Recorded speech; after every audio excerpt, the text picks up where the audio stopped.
কলকাতার most visiting tourist spot new টাউনে eco park বর্তমানে নতুন আকর্ষণ ভিস্টাডোম কোচের টয় ট্রেন।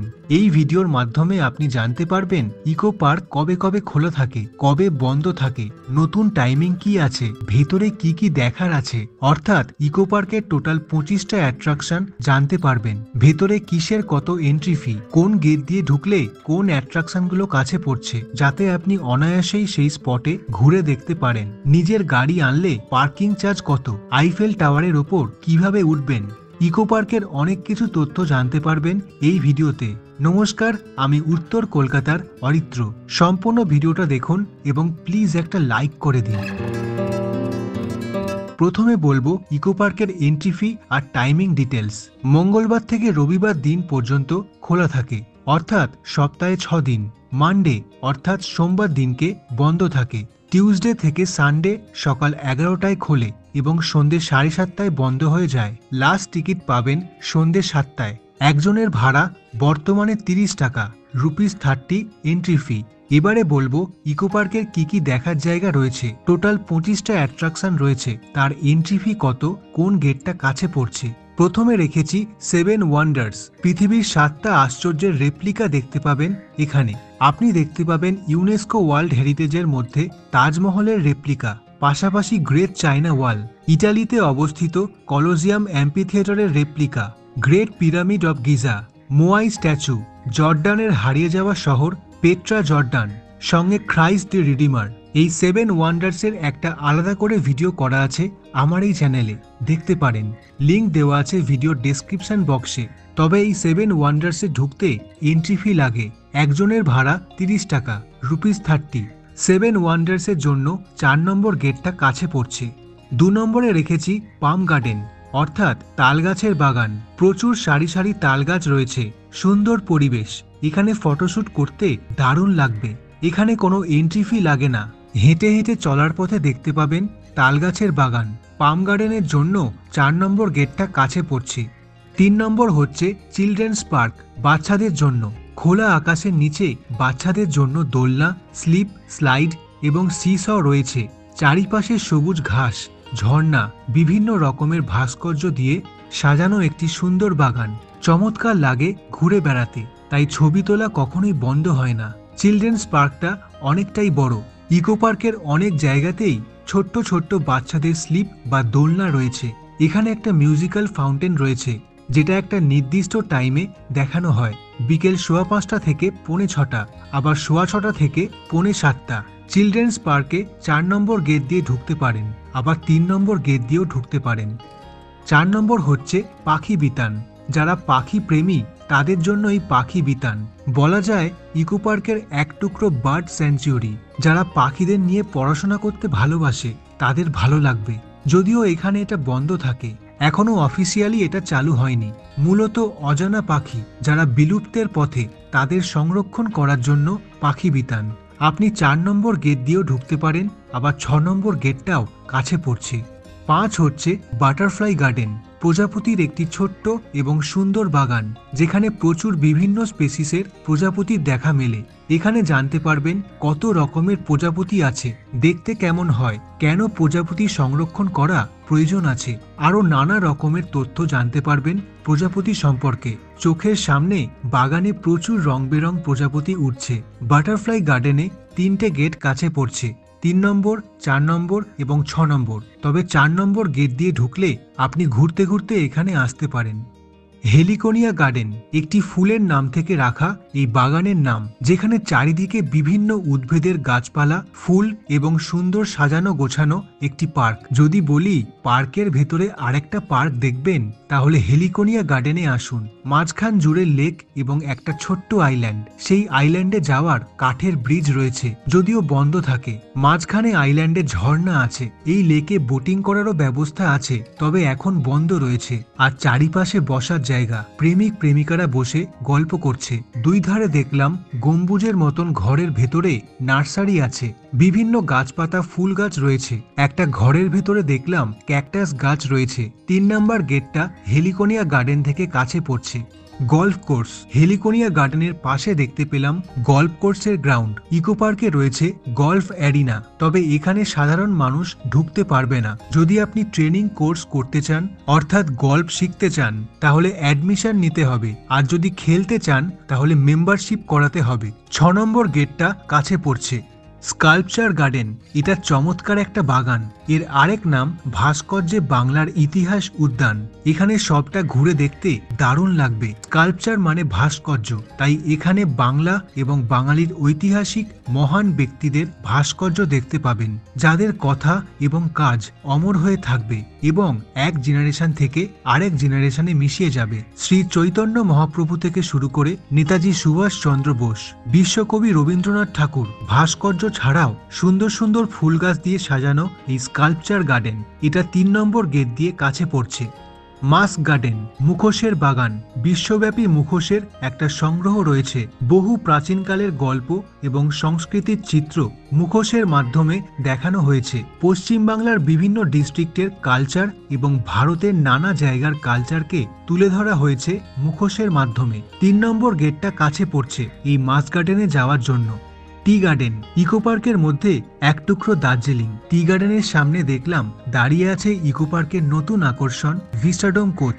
এই জায়গাটাকে নাম দিয়েছে ঘুম স্টেশন। দার্জিলিং এর ঘুম স্টেশনের আদলে একটি টয় ট্রেনও দাঁড়িয়ে আছে। তার ঠিক পেছন দিকে দাঁড়িয়ে ভারতীয় রেলের মতো টয় ট্রেনের একটি নতুন রাইড ভিস্টাডোম কোচ। কাঁচে ঘেরা কোচের মধ্যে দিয়ে দেখতে পারবেন 360 ডিগ্রি ভিউ, যেমনটা উত্তরবঙ্গে ডুয়ার্সের অঞ্চলে রয়েছে। বর্তমানে ইকো পার্কে AC non AC toy train রয়েছে। এর পাশাপাশি ভিস্টাডোম কোচে চেপেও বাচ্চা থেকে বয়স্ক লোক সবাই আনন্দ করতে পারবেন ইকো পার্কে। সিটগুলো দেখুন। শোনা যায় 2025 সালের 25শে ডিসেম্বর থেকে চালু হবে এই ভিস্টাডোম কোচ ইকো পার্কে। এই টি গার্ডেন 3 নম্বর গেট থেকে কাছে নতুন চালু হচ্ছে ভিস্টাডোম কোচ। দেখুন আমার পেছনেই রয়েছে ট্রপিক্যাল রেন ফরেস্ট। এখানে যতদূর পর্যন্ত জঙ্গল গাছপালা দেখছেন সবটাই ট্রপিক্যাল রেন ফরেস্টের মধ্যে পড়ছে। আর নামটা শুনেই বুঝতে পারছেন এর ভেতরে অনেকটা জায়গা জুড়ে বড় বড় গাছ রয়েছে। শিমুল গাছ, পলাশ, চালতা, কাঠবাদাম, ছাতিম গাছ, কদম। কখনো মনে হচ্ছে ইকো পার্কের মধ্যে এক টুকরো সোনাঝুরি, আবার কখনো বাঁকুড়া বা পুরুলিয়ার কোনো জঙ্গল, জানি না। তবে এই জায়গাটা সত্যি খুব রোমাঞ্চকর। ভেতরে অনেক কাপেলরা ঢুকে প্রেম করে। একদম শেষে রয়েছে হরিণের দল, সত্যিকারের নয়, হরিণের স্ট্যাচু। ইকো পার্কের 3 নম্বর গেটের একদম পাশেই এই tropical rain forest. Bamboo garden অর্থাৎ বাঁশ বাগান। গোল্ডেন ব্যাম্বু, ব্ল্যাক ব্যাম্বু, ঘটি ব্যাম্বু, নানা ভ্যারাইটির বাঁশ গাছ দেখতে পাবেন। মাঝখানে একটা আইল্যান্ড আছে যার মধ্যে বনভোজন নামক একটা খাবার রেস্টুরেন্ট রয়েছে। ইকো পার্কের 2 নম্বর এবং 3 নম্বর গেট থেকে কাছে পড়ে এই ব্যাম্বু গার্ডেন। বেঙ্গল ভিলেজ, এই স্পটে তুলে ধরা হয়েছে বাংলার গ্রাম অর্থাৎ গ্রাম বাংলার চিত্র।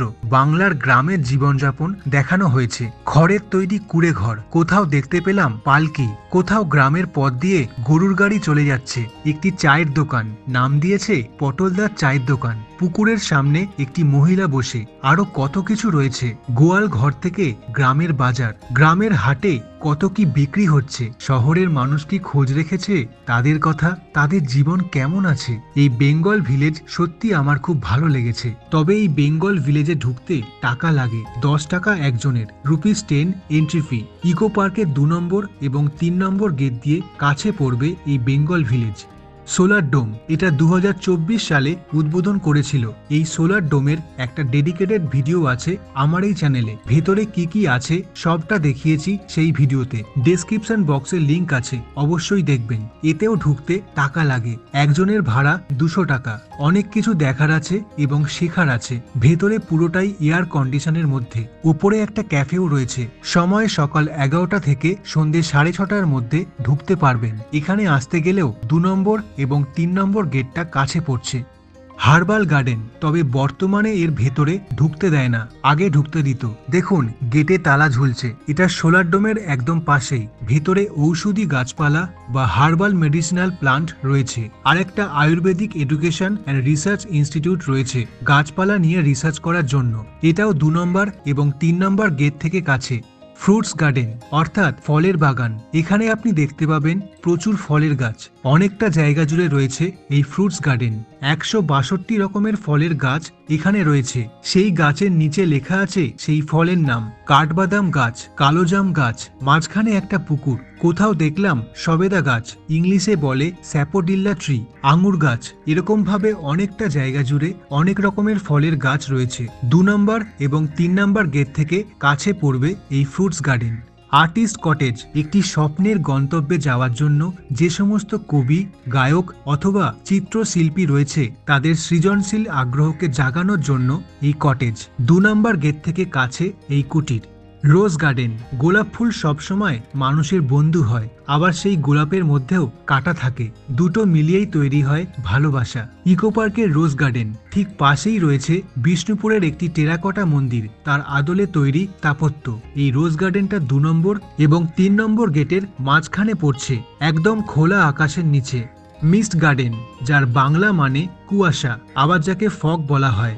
এই রাস্তার উপরে আছে শাওয়ার, বিকেল 5টা থেকে সন্ধ্যে 7টার মধ্যে শাওয়ার চালিয়ে দেয়। ভেতরে একটি বিশাল স্ট্রাকচার যার মধ্যে বসার জায়গা আছে, এটাও 2 নম্বর এবং 3 নম্বর গেট থেকে কাছে।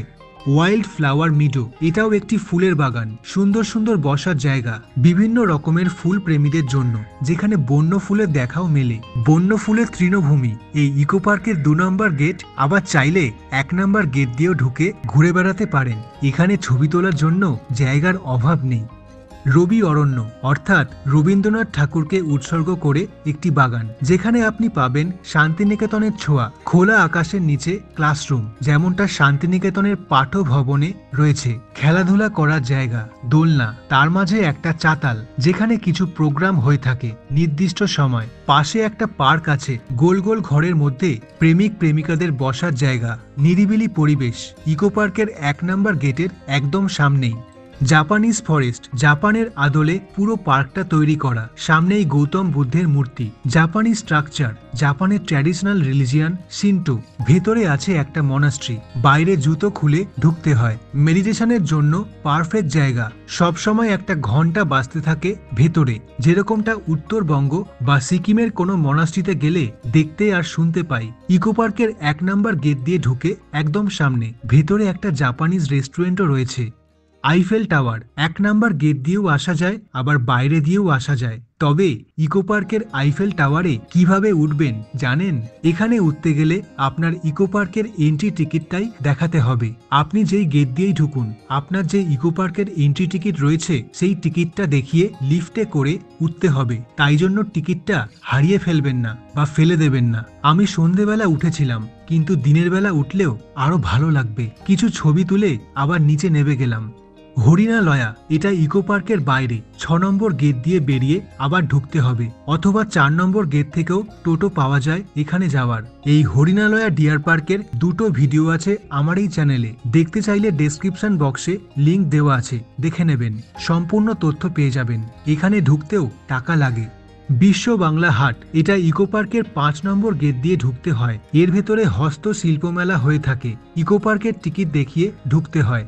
এই 25টা অ্যাট্রাকশন রয়েছে ইকো পার্কে। এই সবকটা স্পট হেঁটে হেঁটে ঘুরতে পারেন, আবার চাইলে ব্যাটারি কারে করেও ঘুরতে পারেন। ভাড়া লাগবে 100 টাকা। এছাড়া যদি সাইকেলে করে পুরো ইকো পার্ক ঘুরতে চান, তাহলে নিয়মটা হচ্ছে 500 টাকা জমা দিতে হবে সিকিউরিটি ডিপোজিট হিসেবে। 150 টাকা ভাড়া দুজনের জন্য, ₹150 ফর 2 পার্সন। আধ ঘন্টা ঘোরা হয়ে গেলে সাইকেল জমা দেওয়ার সময় বাকি 350 টাকা ফেরত পেয়ে যাবেন। এখানে ডুও সাইক্লিং কাউন্টার থেকে সাইকেল ভাড়া করতে পারেন।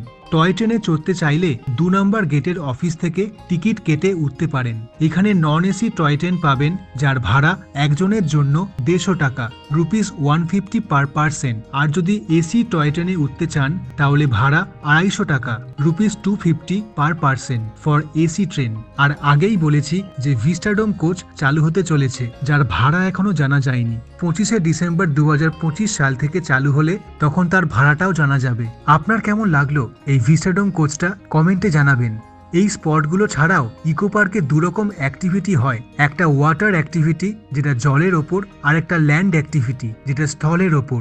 এই অ্যাক্টিভিটি সংক্রান্ত একটি ডিটেলে একটা ভিডিও করা আছে আমার এই চ্যানেলে, সেই ভিডিওটা দেখলে সব ইনফরমেশন পেয়ে যাবেন। ডেসক্রিপশন বক্সে লিংক দেওয়া আছে, তবুও গুরুত্বপূর্ণ কয়েকটা ইনফরমেশন দিচ্ছি। শিকারাতে চললে 2 থেকে 4 জন বসতে পারবেন, আধ ঘন্টার জন্য ভাড়া 300 টাকা। তেমনি প্যাডেল বোটিং এর জন্য 200 টাকা, আধ ঘন্টার জন্য 2 থেকে 4 জন বসতে পারবেন। সান্তা মনিকা একজনের জন্য 100 টাকা 1 ঘন্টার জন্য। কিছু অ্যাডভেঞ্চার স্পোর্টস রয়েছে যেমন কায়াকিং, জর্বিং, আর্চারি এবং বাচ্চাদের জন্য ট্র্যাম্পোলাইন, রিমোট কার ইত্যাদি। সব ডিটেলস পেয়ে যাবেন আমার আরেকটা ভিডিওতে। এবারে গাড়ি পার্কিং এর ব্যাপারটা দেখুন। আপনার 4 চাকার গাড়ি পার্ক করার জন্য 1 নম্বর গেট এবং 4 নম্বর গেটে যেতে হবে।